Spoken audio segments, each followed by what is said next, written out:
Today, we are diving deep into the financial blueprint of a mortgage titan, Rocket Companies. We're going to break down their absolutely standout third quarter and their really bold strategy for the future, all through the lens of their CFO. So it all really boils down to this one big question. In what's probably one of the toughest housing markets in decades, how does a giant like Rocket not just, survive, but actually reinvent itself? Well, let's find out. All right, so here's how we're going to tackle this. First, we'll look at the incredible results from their last quarter. Then, we'll get into how they're bringing these huge acquisitions like Redfin and Mr. Cooper into the fold. After that, we'll explore their new three-pillar business blueprint. And finally, we'll see what it all means for their Q4 outlook. Okay, Section 1, a standout quarter. You see, to understand where Rocket is going, you first have to appreciate just how strong their recent performance was. The numbers really do set the stage for everything else. Let's kick things off with the top line. Rocket pulled in nearly $1.8 billion in adjusted revenue. And what's really amazing here is that they didn't just meet expectations. They totally blew past the high end of their own guidance. That right there is a huge signal of serious outperformance. In that revenue, it was fueled by $36 billion in loan volume. That's a 26% jump from just the quarter before. So while the rest of the market was kind of slowing down, Rocket was hitting the accelerator and just grabbing market share. But the good news didn't stop there. I mean, this was their best quarter for home purchases in 3 years. Their profit margins on loans were super healthy, and they generated $349 million in adjusted EBITDA, which is a really key measure of profitability. This shows it wasn't just about doing more business, it was about doing good, profitable business.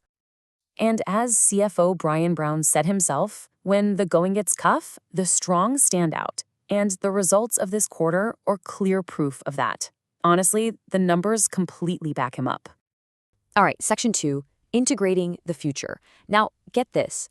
While Rocket was delivering that killer quarter, they were also in the middle of making 2 massive acquisitions that are fundamentally going to reshape the entire company.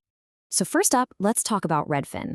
The key metric to watch here is the mortgage attach rate, which is basically, what percentage of Redfin homebuyers end up using Rocket for their mortgage. Before the deal, it was sitting at 27%. Just 4 months later, it's already at 40%. That is a huge jump, and it shows this synergy is working way faster than anyone planned. And this progress, it translates directly into real money.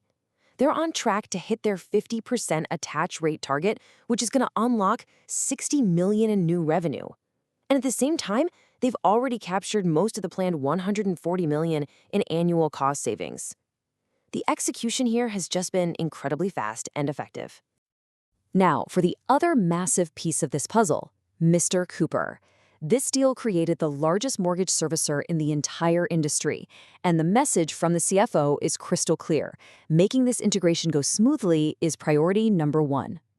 So how'd they pull it off? Well, it all started with 6 months of intense heads-down planning before the deal even closed. This let them hit the ground running on day 1 with basically zero disruption. And now, just 30 days in, they're already seeing strong momentum and even higher conversion rates on leads from Mr. Cooper's huge client portfolio. Which brings us to Section 3, and really, the core of this whole transformation, Rocket's new business blueprint. See, they're not just a mortgage company anymore. They're building what they call a company in a category of one. This new model is built on 3 foundational pillars that make the business way more durable and powerful. First, you've got stability, which comes from recurring cash flow. Second, a much bigger platform for growth. And third, a sustainable cost advantage. Let's break those down. Pillar 1 is stability, and it's all built on this number, $5 billion.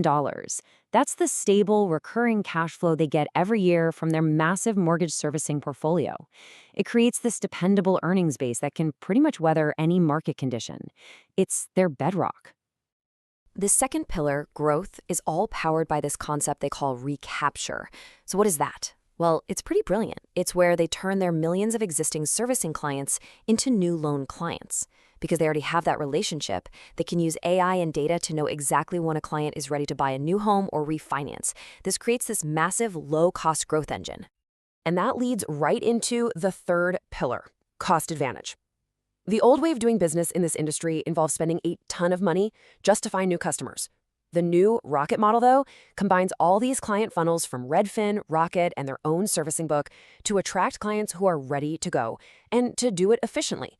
Then AI comes in and unlocks their team's capacity, letting them handle more business without cost exploding. Okay, so with that new blueprint locked in, we've arrived at our final section, the road ahead. Let's see what all this means for the company's financial guidance in Q4. Now, this is a really big deal because Q4 is the first time we're going to see the full financial power of this newly combined company. Both Mr. Cooper and Redfin will be fully baked into the results, giving us that first complete picture of the new Rocket. So here's the guidance for Q4. They're projecting adjusted revenue between $2.1 and $2.3 billion. Now take a look at the expenses. While the total number is around $2.3 billion, the real key is to separate out the one-time acquisition costs. The true underlying operational expense is actually closer to $2 billion.